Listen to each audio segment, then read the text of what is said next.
Diz assim, versículo 1: Judas, servo de Jesus Cristo e irmão de Tiago, aos chamados santificados em Deus Pai e conservados em Jesus Cristo, misericórdia, paz e amor vos sejam multiplicados. Vamos fazer aqui uma pequena pausa só para um ensinamento muito interessante aqui. Esse Judas não é o Judas Iscariotes e nem é o Judas Tadeu, discípulo de Jesus. Esse é um dos 4 irmãos de Jesus e que não se converteram durante o período do ministério todo de Jesus. Todos os 4 irmãos de Jesus cresceram com Jesus, viram, se não todos, pelo menos muitos milagres que Jesus fez. Você sabe lá o que é você ter uma infância ali ou crescer com Jesus? Imagine, não faltou testemunho de caráter, não faltou evangelização por parte de Jesus o tempo todo, mas ainda assim eles não viam Jesus como o Messias. Foi preciso o Senhor Jesus morrer, ressuscitar, e só depois, com a vinda do Espírito Santo, é que eles se converteram e se transformaram. Como você vê aqui, ele se apresenta como servo de Jesus Cristo. Para quem não reconhecia Jesus como Messias, agora reconhece ele como Senhor dele. Entende isso, não? Então é aquilo que só confirma aquilo que a gente já tem falado aos domingos, na hora da oração pela família. Você pode dar um bom testemunho, você pode falar de Jesus, mas não adianta. Quem convence é o Espírito Santo. E você vê que o Senhor Jesus não ficava insistindo com os irmãos, o Senhor Jesus não ficava jogando na cara dos irmãos, porque ele sabia que a obra de convencê-los era de quem? Do Espírito Santo. E que no momento certo o Espírito Santo convenceria os irmãos dele. E é esse o comportamento que nós temos que ter: dar um bom testemunho, sempre quando for necessário falar de Jesus, mas entender que convencer não é o nosso papel. Isso é papel de quem? Do Espírito Santo. É o que Jesus disse: quando ele vier, convencerá o mundo do pecado, da justiça e do juízo. Então não perca tempo, não se desgaste tentando convencer ninguém, porque isso é papel do Espírito Santo. Amém? Então vamos continuar. Ele diz, versículo 3: Amados, procurando eu escrever-vos com toda diligência acerca da salvação comum, tive por necessidade escrever-vos e exortar-vos a batalhar pela fé que uma vez foi entregue aos santos. Então, ele está dizendo aqui o seguinte: ele ia escrever sobre uma coisa, mas foi necessário ele escrever sobre outra. Ele está dizendo aqui o seguinte: eu ia falar acerca da salvação comum, mas foi necessário eu exortar, eu alertar sobre batalhar pela fé, sobre a importância de vocês guerrearem e protegerem a vossa fé, que é o que nós temos falado aqui às quartas-feiras. A necessidade de você se manter na fé, a necessidade de você proteger a sua salvação, porque o mais difícil não é ser salvo, o mais difícil é manter-se salvo. É a maior batalha do ser humano, mais do que você um dia conseguir conquistar uma casa própria, mais do que você um dia conseguir uma licenciatura. A batalha mais difícil que um ser humano pode travar na sua vida é conquistar e manter a salvação até o fim, porque o número de pessoas que já estiveram salvas e não estão mais é muitas vezes maior do que o número de pessoas que atualmente estão salvas. Para ficar mais claro para você, o número de pessoas aqui em Coimbra, nesta igreja, que um dia estiveram salvas e hoje não estão mais, é muitas vezes maior do que o número de pessoas que hoje estão salvas. Ou seja, passaram-se muitas pessoas que estiveram salvas por um tempo e hoje não estão mais.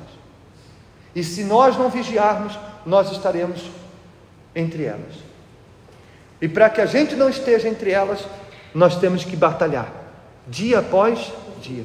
É uma guerra diária, que todos os dias você tem que travar, porque nós vivemos num mundo onde tudo coopera para você se esfriar, para você ficar com maus olhos, para você abandonar a fé, tudo coopera. Então você tem que estar lutando contra pensamentos, lutando contra os sentimentos, lutando contra a carne, e essa luta que vai fazer você permanecer salvo. Amém? Agora, por que Judas teve que mudar? Qual foi a necessidade que ele teve de alertar o povo dessa igreja? Ele diz aí no versículo 4: porque se introduziram furtivamente, ou seja, disfarçadamente, alguns os quais já antes estavam escritos para este mesmo juízo, homens ímpios que convertem em dissolução, ou seja, em libertinagem, a graça de Deus, e negam a Deus, o único dominador, Senhor nosso, Jesus Cristo. Então estava ali se infiltrando no meio daqueles cristãos, pessoas, falsos mestres, que estavam confundindo a graça de Deus com libertinagem. Porque você sabe, a grande maioria dessas pessoas aqui que se converteram no Novo Testamento eram judeus, e os judeus viviam de acordo com a lei de Moisés. Na lei de Moisés, a mulher que era pega em adultério tinha que ser morta apedrejada. Na lei de Moisés, quem cometia um assassinato tinha que ser morto no lugar da pessoa que ele assassinou. Era a lei de Moisés, olho por olho e dente por dente. Por isso você vê na Bíblia falando sobre a era da lei, a época da lei. Porém, quando o Senhor Jesus veio ao mundo, Ele morreu pelos nossos pecados, Ele morreu no nosso lugar, e agora a mulher adúltera não precisava mais ser morta por causa do seu pecado, porque Jesus morreu pelo pecado dela. Ele morreu pelos pecados que nós já cometemos e pelos pecados que possivelmente cometeremos, porque somos o quê? Pecadores. Mas o que esses falsos mestres estavam dizendo? Eles estavam ensinando o seguinte: já que ele morreu pelos nossos pecados, significa que qualquer pecado que a gente cometa já está absolvido por ele. E estavam confundindo a graça de Jesus, de ele ter morrido no nosso lugar, pela libertinagem de sair fazendo o pecado que quisesse, porque qualquer pecado que eles cometessem seria perdoado.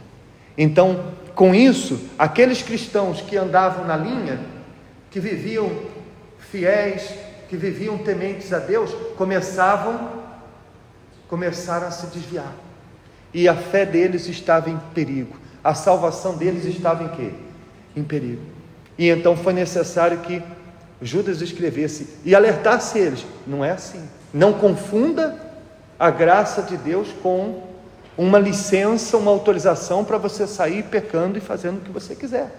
Até porque basta a gente pensar: peraí, o próprio Jesus que morreu pelos nossos pecados é o mesmo que diz que aquele que não negar a si mesmo não é digno dele, que o caminho que conduz à salvação é estreito e poucos os que chegam e passam por ele. Então não faz sentido eu crer naquele que morreu pelos meus pecados e continuar vivendo no pecado. Percebe sim ou não? Então Judas alerta eles e em seguida dá 3 exemplos de que Deus não vai tolerar isso. Quando ele fala aqui no versículo 5, ele dá o exemplo do povo de Israel. No versículo 6 ele dá o exemplo dos anjos, e no versículo 7 ele dá o exemplo da cidade de Sodoma e Gomorra. O povo de Israel, ele cita o exemplo do povo de Israel que murmuraram, duvidaram. Deus foi paciente até chegar a um ponto em que Deus determinou que nenhum daqueles que negaram, que duvidaram, que murmuraram, entraria na terra prometida. A mesma coisa foi em relação aos anjos, que quando se corromperam, não foi por eles serem anjos que eles tiveram, vamos dizer assim, que Deus passou a mão na cabeça deles. Foram punidos pela escolha deles. E depois ele termina dizendo o exemplo de Sodoma e Gomorra. E eu estava lendo aqui sobre Sodoma e Gomorra, que a destruição da cidade de Sodoma e Gomorra aconteceu 450 anos depois do dilúvio. Significa que a memória do dilúvio estava muito fresca. Você sabe, coisas que aconteceram há 400 anos atrás ainda se ouve falar, ou não ouve? Sim, não? Um acontecimento como o dilúvio, 450 anos depois, ainda estava no dia a dia das pessoas, até porque todas aquelas pessoas eram descendentes dos sobreviventes do dilúvio. Não havia ninguém em Sodoma e Gomorra que não sabia do que aconteceu 450 anos atrás, porque eles todos eram descendentes dos sobreviventes do dilúvio. E dizem também que um dos filhos de Noé ainda era vivo, o filho chamado Sem ainda era vivo. A destruição de Sodoma e Gomorra aconteceu 100 anos após a morte de Noé, ou seja, 100 anos atrás Noé ainda estava vivo, como testemunha do dilúvio. Mas o que o povo de Sodoma e Gomorra fez? Com tudo que eles sabiam, preferiram viver na promiscuidade, na idolatria, em todo o pecado que eles viveram. Então, eles foram destruídos como um juízo de Deus. Então, Deus está dizendo, através desses exemplos, a minha misericórdia, ela não tem fim, mas as escolhas que você faz, você responderá por elas. Percebe, sim ou não? Aí ele continua, você vai ler depois na sua casa com calma. Lá no versículo 10, ele fala assim sobre esses falsos profetas. Ele diz: estes, porém, dizem mal do que não sabem. E esse é o problema. Às vezes, ou na maioria das vezes, as pessoas usadas pelo diabo, que costumam desviar da fé aqueles que são tementes a Deus, são na maioria pessoas que nem sequer sabem o que estão a falar. Mas há muitas pessoas da igreja que costumam dar ouvido a esse tipo de pessoa. Como aqueles falsos mestres, Judas disse, eles não sabem o que falam. E naquilo que naturalmente conhecem, como animais irracionais, se corrompem. O que diz aí no versículo 11? Ai deles, porque entram pelo caminho de Caim, foram levados pelo engano do prêmio de Balaão e perecem na contradição de Corá. Então, ele faz menção, comparando aqueles falsos profetas dizendo que ele cometia o erro de Caim. E qual foi o erro de Caim? Você lembra da história de Abel e Caim, quando ele foi rejeitado porque desprezou a Deus? Com a oferta que ele fez, ele desprezou a Deus. Ele fez daquela oferta uma amostra do quanto Deus não era importante para ele. Deus era insignificante para ele. E o erro de Caim, aqueles que cometem o erro de Caim, é aqueles que vêm à igreja e tudo que fazem para Deus, fazem com desprezo. Desprezam as oportunidades que Deus dá, desprezam. Por exemplo, nós estamos fazendo agora um novo jejum de Daniel. E eu estava falando aqui segunda-feira, que nós estamos vivendo um propósito da justiça, e eu estava dizendo para as pessoas o seguinte: a pior injustiça que uma pessoa que não tem o Espírito Santo, ela pode fazer com Deus, é ela ver um jejum como esse e não fazer. Porque se vem um jejum, como o jejum de Daniel, 21 dias de santificação, de purificação, para o recebimento do Espírito Santo, e a pessoa não tem o Espírito Santo, e ela prefere não abrir mão de distrações, de coisas seculares, para ter o Espírito Santo, é a pior injustiça que ela pode fazer, porque ela está dizendo, em outras palavras, que ter Deus dentro dela não é tão importante. Ela está cometendo o erro de Caim, desprezando a Deus. Com a oferta que ela faz para Deus, ela está desprezando a Deus, porque ela está dizendo o seguinte: Eu não posso abrir mão das músicas seculares, das notícias, eu não posso abrir mão das distrações, das coisas que eu gosto. Ela não tem disposição de pagar o preço para ter Deus dentro dela. Existe maior desprezo do que esse? Imagine alguém querer visitar você, alguém importante, uma pessoa ilustre, querer visitar você e você fizer pouco caso dessa pessoa em ela ir visitar você. Agora imagine Deus, o Criador dos céus e da terra, querer morar dentro da pessoa, dar uma oportunidade para ela e ela desprezar. É o erro de Caim. Ele diz: foram levados pelo engano do prêmio de Balaão. Vocês assistiram a novela Terra Prometida? Lembra de Balaão? O erro de Balaão foi a ganância.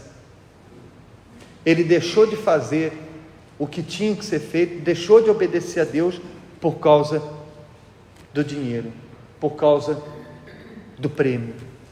É aquelas pessoas que negam a Deus por causa do materialismo. Você conhece pessoas que deixaram de vir à igreja por causa de dízimos, ofertas, sacrifícios, porque elas não são capazes dentro delas, elas querem receber as riquezas de Deus, as bênçãos de Deus, mas quando fala em dar, para ela é uma ofensa. São pessoas como Balaão, que só visam o material.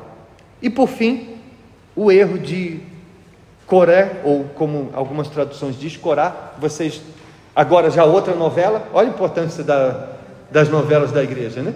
Você lembra dos 10 mandamentos? Aqueles 3 que se rebelaram contra Moisés: Natã, Abirão, Corá, Datã e Abirão, os 3 que se rebelaram. Lembra? O que aconteceu com eles? A terra se abriu e os engoliu, porque juntaram contra a liderança de Moisés. E normalmente é o que acontece quando uma pessoa não está bem.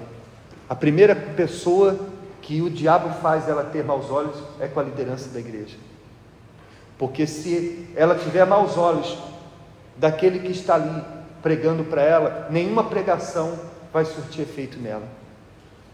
E aí Deus vai tentar salvar ela, mas porque ela tem maus olhos, porque ela se rebelou contra a autoridade que Deus instituiu, todo o esforço é inútil, é em vão. Então esses 3 erros. Aí Judas comenta: mas vós, versículo 17, para terminar, mas vós, amados, lembrai-vos das palavras que foram preditas pelos apóstolos de nosso Senhor Jesus Cristo, os quais vos diziam que nos últimos tempos haveriam escarnecedores, que andariam segundo as suas ímpias concupiscências. Estes são os que a si mesmos se separam, sensuais, que não têm um espírito. Mas vós, amados, edificando-vos a vós mesmos sobre a vossa santíssima fé, orando no Espírito Santo, conservai-vos a vós mesmos no amor de Deus, esperando a misericórdia de nosso Senhor Jesus Cristo para a vida eterna. Amém? Então ele fala dos falsos mestres, daqueles ensinamentos, ele mostra o erro deles e diz: mas vós, lembrai-vos das palavras que os profetas, os apóstolos disseram, edificando-vos a vós mesmos e, por fim, conservando a vós mesmos no amor, na fé, na presença de Deus. Amém? Então, era como se ele estivesse dizendo o seguinte: é inevitável que vocês sofram esses riscos, que vocês passem por esses perigos quanto à sua salvação, mas não se esqueçam do que vocês aprenderam. Continue edificando-vos. Quando eu prego sobre isso, quando eu leio na Bíblia sobre edificar, eu lembro daquelas pessoas que dizem assim: porque você sabe, edificar significa construir, não é isso? Você já ouviu aquelas pessoas que dizem assim: eu estou construindo uma carreira? Não tem? Normalmente não faz isso, não falam assim? Quando a pessoa está fazendo uma licenciatura, quando está investindo na vida profissional, fazendo cursos, ela está o quê? Construindo, edificando uma carreira. E o que você entende como edificar espiritualmente? Traduz isso para a vida espiritual.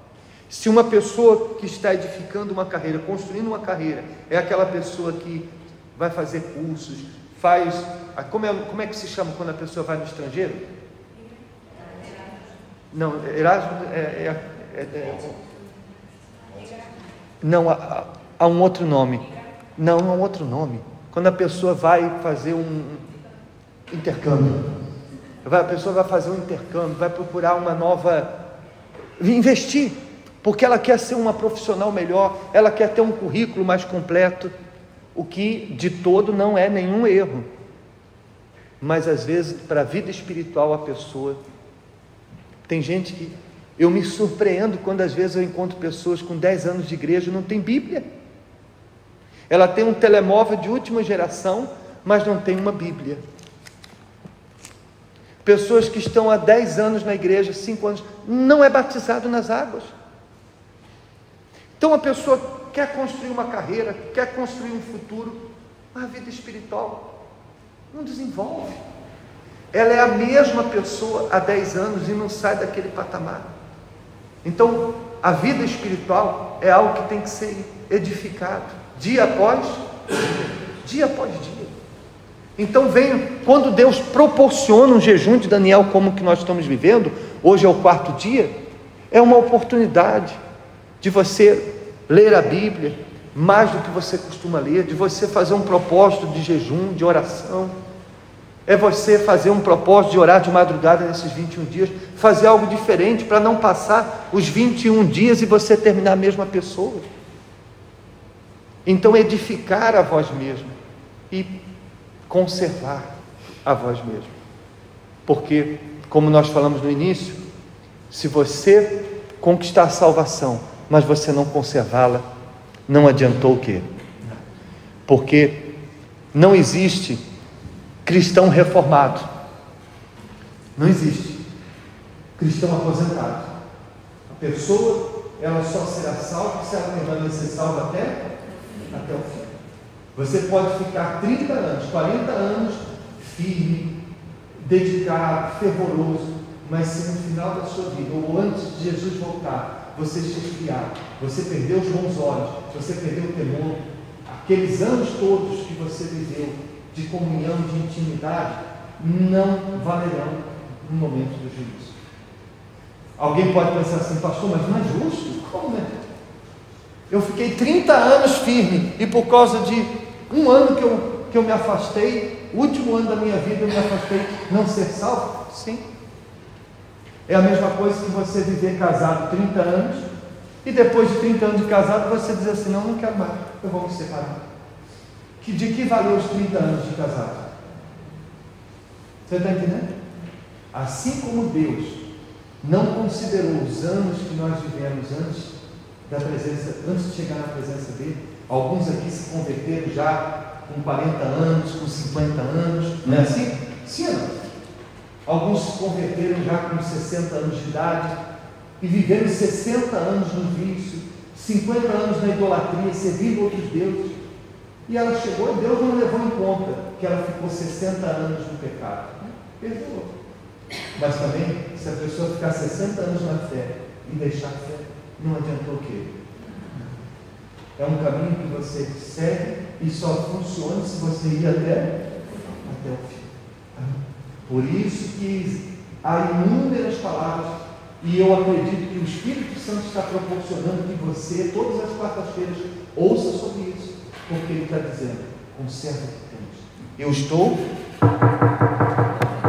Eu estou à porta, conserva os bons olhos, conserva o temor, conserva. Hoje é a noite da limpeza, conserve-se limpo se você está limpo. Já viu quando a pessoa, imagina uma pessoa que está toda vestida de branco. Imagina, normalmente, a pessoa quando ela está toda vestida de branco, ela vai sentar, o que ela faz? Não é verdade? Ela vê se a cadeira está o quê? Se ela estiver vestida de preto, ela nem faz questão, né? Ela senta logo. Não é assim? Mas quanto mais limpo você está, mais cuidado você tem. Se você estiver vestido todo de branco, eu duvido que você senta na paragem do autocarro. Se você pegar o autocarro, você vai de pé, mas não senta na cadeira. Não é verdade? Sim ou não? Porque você não quer o quê? Quanto mais a pessoa está limpa com Deus, mais ela toma cuidado para não se sujar. Mas quanto mais suja ela está, mais ela não se importa.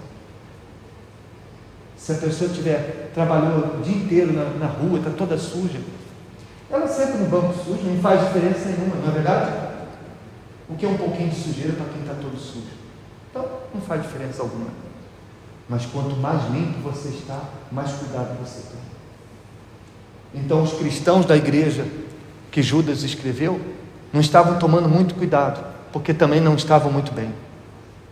Mas quando a pessoa está bem, quando ela está limpa, qualquer sujeirinha, não vou me sujar, porque eu estou limpo e quero permanecer limpo até o fim. Amém?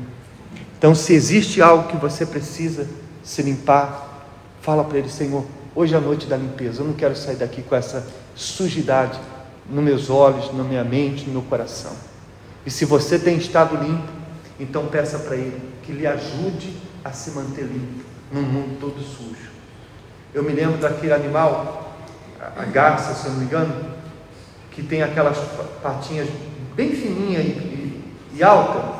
Elas andam na lama, mas elas são todas branquinhas. Você já viu? Ela vive na sujeira, mas não é suja.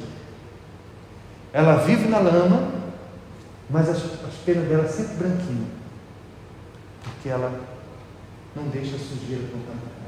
A gente vive num mundo sujo, mas temos que manter a sujeira do lado de quê?